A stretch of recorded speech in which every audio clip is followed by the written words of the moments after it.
Possível que um dia eu segue no ardor desta letal torre da zona. A cor do sangue é a cor que mais me impressiona e a que neste mundo mais me persegue. Essa obsessão cromática me abate, não sei por que me vem sempre a lembrança, o estômago esfaqueado de uma criança e um pedaço de víscera escarlate.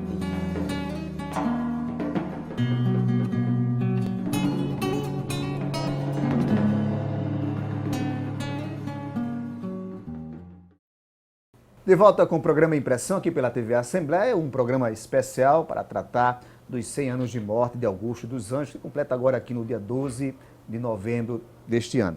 Eu queria fazer essa pergunta ao Jairo César, não é? O Ferreira Goulart, que é um escritor e analista crítico com respeito à obra de Augusto dos Anjos, ele disse que Augusto dos Anjos, no início, não teve uma obra reconhecida pela crítica literária, mas pelo povo. Como é que você vê essa questão? Por que demorou a crítica literária chegar até Augusto dos Anjos? As pessoas conhecem um lado só de Ferreira Goulart, que é o lado de poeta genial, mas Ferreira Goulart é um crítico artístico extremamente denso, conhece arte como poucos. Ele escreveu um ensaio curtinho sobre Augusto dos Anjos, Augusto dos Anjos, toda a poesia, inclusive um livro dificílimo de ser encontrado aqui na Paraíba, infelizmente. E ele faz uma análise muito densa da obra de Augusto dos Anjos, inclusive coloca elementos que o professor João Trindade já citou. Augusto dos Anjos é o poeta do ordinário, é o poeta do cotidiano. O elemento para a poesia, a matéria-prima para a poesia de Augusto dos Anjos é a vida ordinária e cotidiana. Augusto quebra com tudo o que era vigente. Augusto só foi conservador do ponto de vista da forma. Usava o soneto bem medido, o soneto à moda parnasiana, embora quebrasse com algumas, por exemplo, o soneto, o decassílabo com duas palavras, profundissimamente hipocondríaco, predeterminação e imprescriptível. Enfim, misericordiosíssimo cordeiro. Ele quebra isso, decassílabo com duas palavras. Eu só vi um de Cruz e Souza, inclusive é um poeta que Augusto lia. Negro, inclusive, grande poeta, renegado, infelizmente, depois de morto, não tem o reconhecimento que merecia. Enfim, então Augusto ele quebrou uma série de elementos. E na época, realmente, a crítica o recebeu com uma certa desconfiança, coisa totalmente natural. Ainda hoje, Augusto dos Anjos é extremamente chocante. Escarrar de um abismo no outro abismo, mandando ao céu o fumo do cigarro. Há mais filosofia neste escarro do que em toda a moral do cristianismo. Nós estamos no século XXI e isso dá uma pancada na gente, que dirá no começo do século XX. Então a crítica, uma parte da crítica reconheceu Augusto, Agripino Grieco, por exemplo, coloca como livro imortal. Alguns críticos dizem, olha, eu não estou entendendo muito bem o que ele está dizendo, mas há um grande poeta aí. E outro não, foi uma crítica que chegou numa carta, inclusive ele chega a dizer que são críticas agressivas à pessoa dele. O livro foi levado, como disse João Costa, à Universidade de Medicina do Rio de Janeiro. Foi discutido na Assembleia Legislativa do Rio de Janeiro, na época. Foi um livro que causou um grande furor.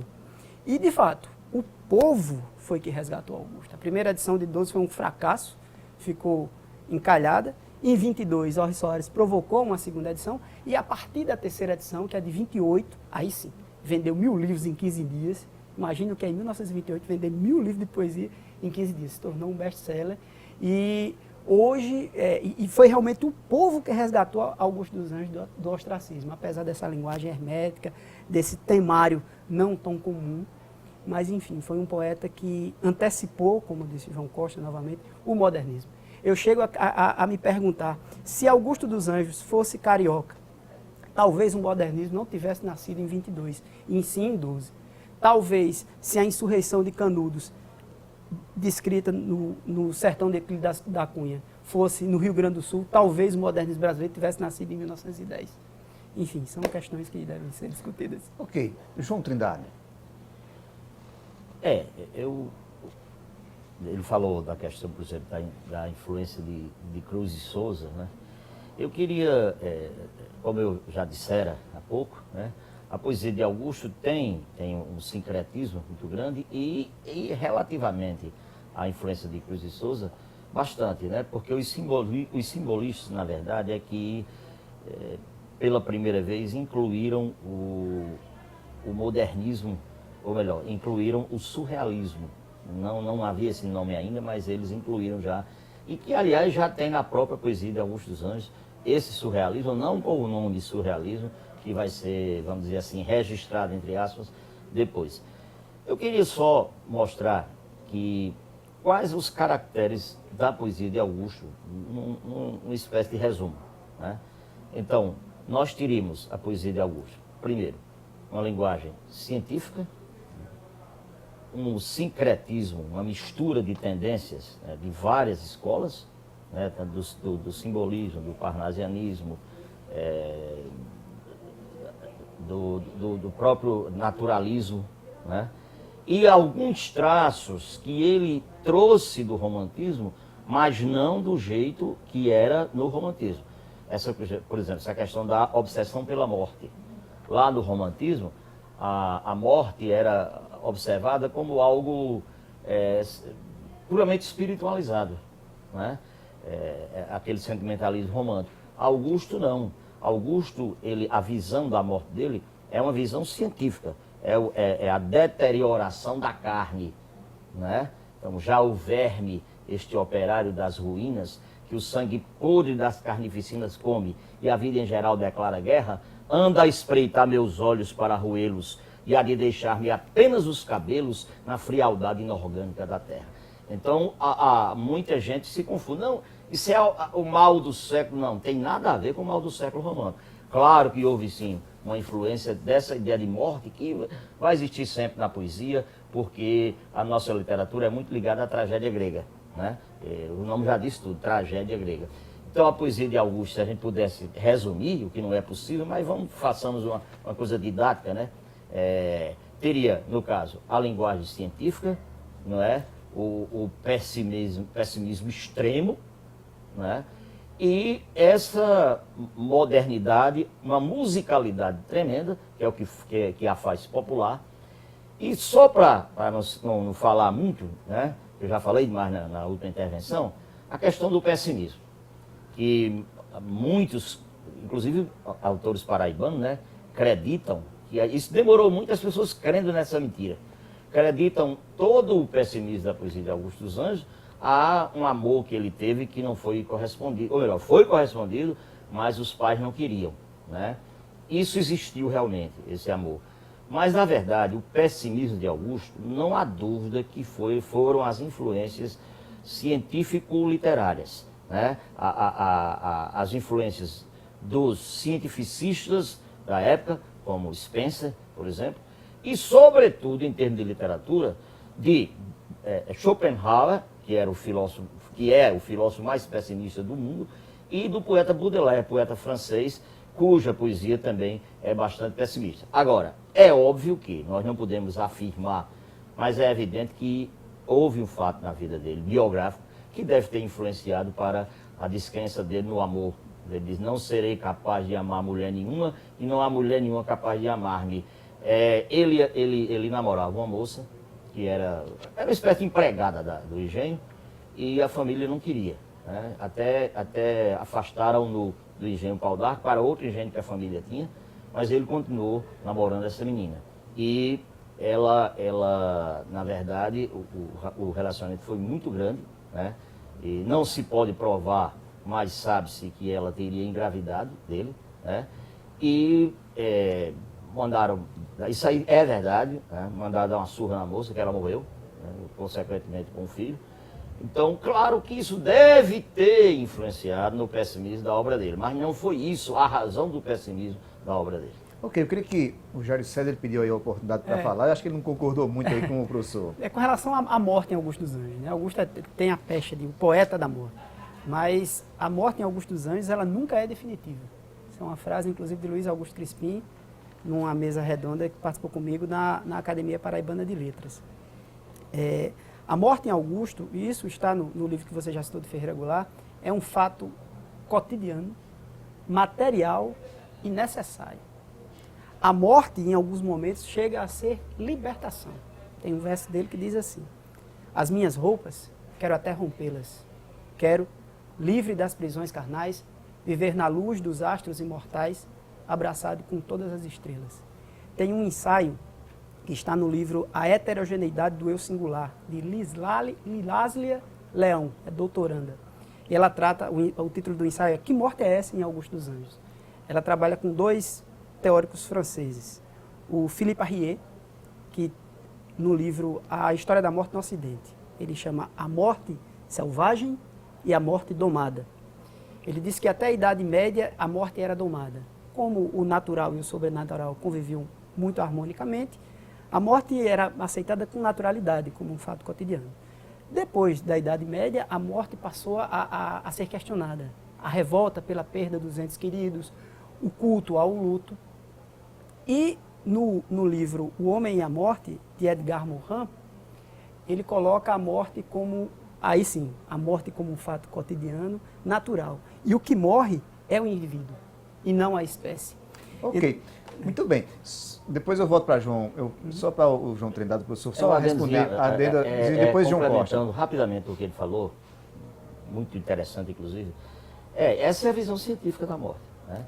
Que é justamente a deterioração da carne, ser carcomida pelos vermes, e ela renasce em relação à própria vegetação, aos frutos do cemitério, e que tem isso na poesia de Augusto dos Anjos. Realmente a morte na obra dele não é aquela morte de tristeza, morte definitiva. E o próprio nome eu do livro, que muita gente também confunde, não tem nada a ver com ele não. Esse eu é um eu coletivo e não um eu particular. Muito bem. Jornalista João Costa. Não, eu estou aqui estou pasmo com esse diálogo, com essa conversa entre intelectuais, mas eu gostaria de deixar 2 perguntas ou 3 para os senhores, porque eu estou aqui como jornalista. Primeiro ponto, como é que um autor de um único e escasso livro, jamais pesquisador algum, se interessou em publicar os seus artigos publicados na União? Porque ele escreveu vários.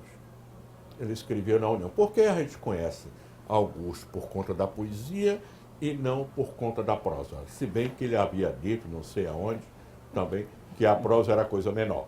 Não sei, né? Os senhores que respondem, que os senhores são escritores. Os senhores citaram Cruz de Souza. O poeta Cruz de Souza, que era negro, era erótico. Todos os seus versos têm uma força erótica tremenda. E os senhores citaram, relacionaram Augusto com Cruz de Souza. Procede de onde? E vamos direto ao fato. Augusto tinha uma relação com a irmã ou não?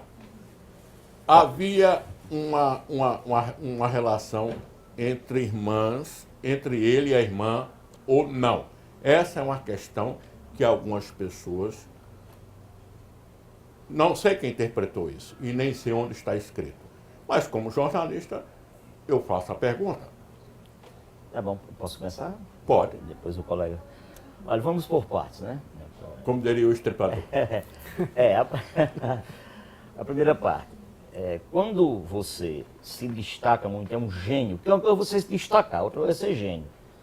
Quando você é gênio numa coisa, dificilmente, é outro erro do brasileiro, dificilmente você destaca a outra parte da obra. Por exemplo, Machado de Assis fez poesia, né?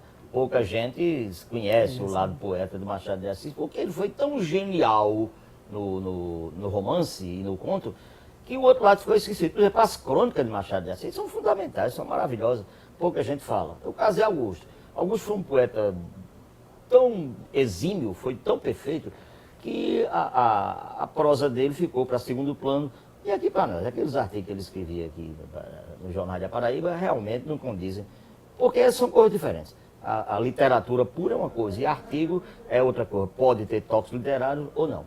Né? Então, acredito que essa seja a resposta para a primeira questão. E as relações sexuais? Sim, aí vem a de Cruz e Souza. Por que a influência do símbolo? Não é a influência só de Cruz e Souza, mas é a influência do simbolismo, que foi quem quebrou aquele formalismo exagerado dos parnasianos e fez uma ponte entre a literatura tradicional e o modernismo. Então, a influência em relação a Augusto é porque Cruz e Souza e Alfonso de Guimarães eram os dois maiores poetas simbolistas, né? Principalmente Cruz e Souza. Então está respondida a questão da influência de Cruz e Souza, que o próprio Augusto reconhecia. Agora, essa história de que ele teve um relacionamento incestuoso com a irmã, isso não tem canto nenhum do mundo. Né? Eu me recuso a comentar isso aí, porque isso não existiu, certo? Na verdade. Isso é invenção das piores possíveis. Jairo César. Francisca, chamada de Iaiá por Augusto e pelos demais irmãos, era a irmã mais velha. Era uma espécie de mãe de todas, porque assim, a mocinha tinha um comportamento muito duro, muito rígido. Então, Francisca era aquela mãezona de todas. Isso é um absurdo sem tamanho. Concordo em gênero e número grau com o professor João Trindade. Nunca existiu. Isso faz parte de uma série de mitos que envolvem Augusto dos Anjos. E que as pessoas começaram a alimentar, e acabou crescendo e virou isso. Então não existe. Na verdade, Augusto nutria, não só Augusto, mas os outros irmãos também, um carinho muito grande por Francisca, pelo fato dela ser a mais velha e ser essa mãezona, essa protetora.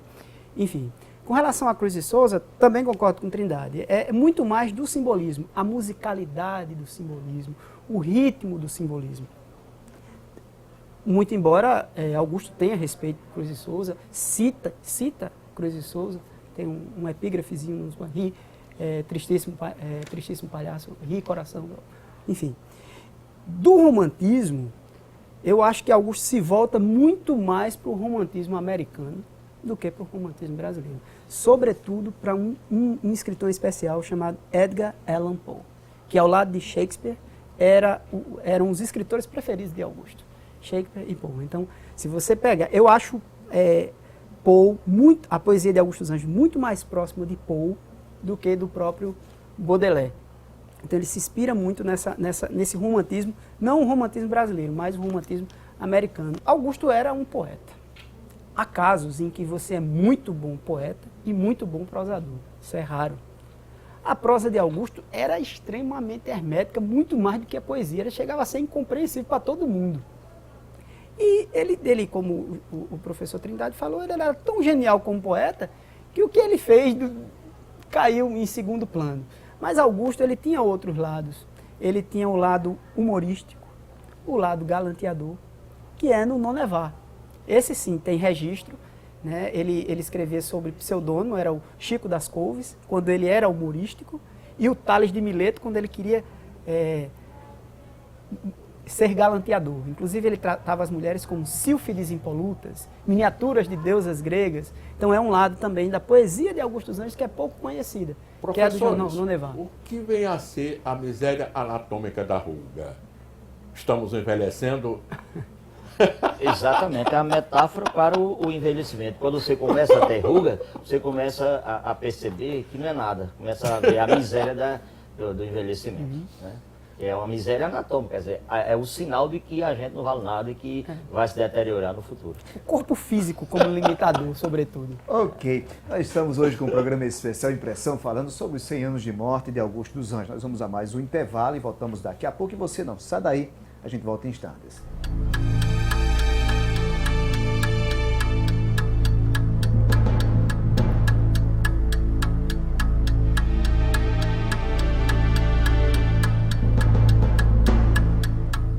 Agora sim, vamos morrer reunidos, tamarindo de minha desventura. Tu, com o envelhecimento da nervura, eu com o envelhecimento dos tecidos. Ah, esta noite é a noite dos vencidos, e a podridão, meu velho, e essa futura ultrafatalidade de ossatura a que nos acharemos reduzidos. Não morrerão, porém, as tuas sementes, e assim, para o futuro em diferentes florestas, vales, selvas, glebas, trilhos, na multiplicidade dos teus amos, pelo muito que em vida nos amamos, depois da morte, ainda teremos filhos.